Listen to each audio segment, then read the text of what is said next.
भक्ताचे प्रकार किती आहेत? लाखात एखादा असा दुर्मिळ भक्त कोण असतो? परमभक्त कोण असतो? ज्ञानी भक्त म्हणजे कोण?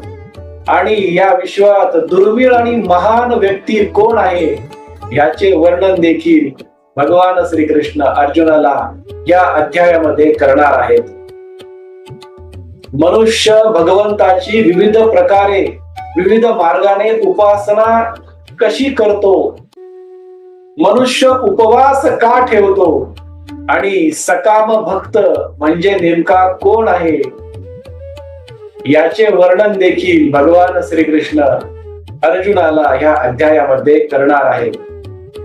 इच्छा नसताना देखील भगवंताला कोणाचा निषेध करावा लागतो आणि कोणाचा गौरव करावा लागतो?